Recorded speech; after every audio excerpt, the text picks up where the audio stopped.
There's a part of your mind you've never met. It hides behind your thoughts. It watches you. It studies every mistake you've ever made and waits for the right moment to use them against you. Most people call it guilt. Psychologists call it the subconscious. But I call it the shadow.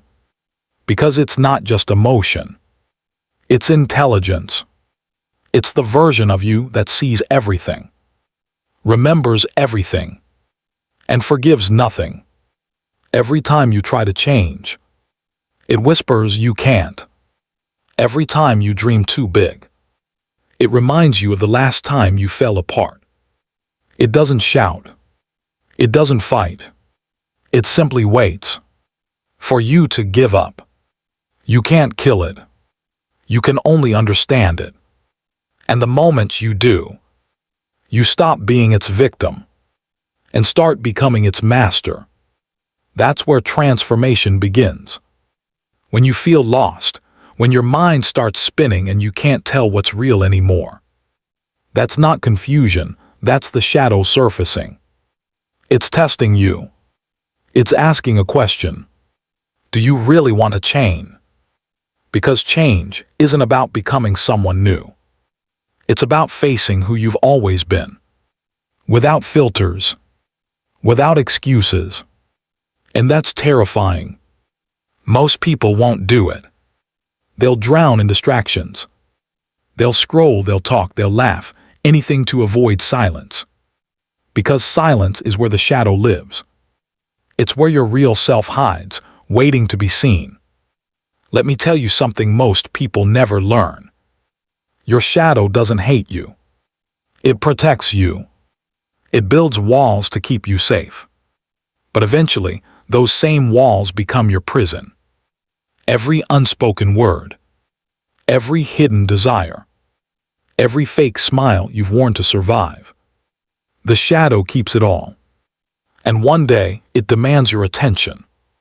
You'll feel it in your chest, in the tension behind your eyes, in the exhaustion that never goes away, no matter how much you sleep.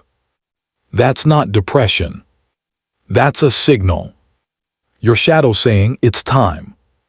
It's time to stop pretending. Time to meet the real you. You can't face the world until you face yourself. And that begins in what I call the mirror stage. In the mirror stage, there are no lies left. You stand alone, staring into your reflection, and realize that the person looking back is both your greatest enemy and your only hope. Ask yourself one question. Why do I fear my own potential? Say it out loud. Watch how your body reacts. Your breath will change. Your pulse will rise. Because deep down your shadow knows. You've been hiding from your own power. Most people don't fear failure. They fear seeing who they could have been. If they stopped making excuses. That truth cuts deeper than any insult. Every habit you have is a conversation with your shadow. Every time you give up, it grows stronger. Every time you push through, it gets quieter. But don't mistake silence for weakness. Your shadow never disappears. It just learns to trust you. That's when the relationship changes. You stop running from your darkness, and it starts guiding you.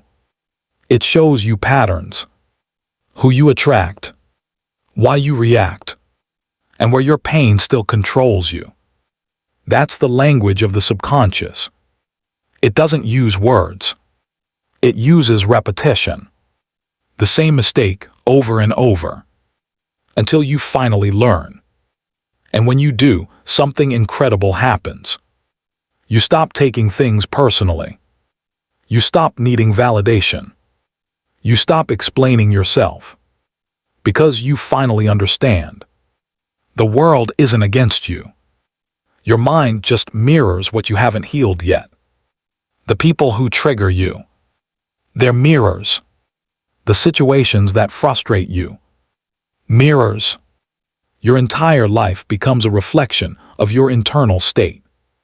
Fix the inside and the outside bends to it. That's why shadow work isn't spirituality. It's strategy. You learn to predict your own emotions. You see the traps before they happen. You anticipate your weaknesses and use them as weapons. When others lose control, you stay calm. When they react, you calculate. That's real power.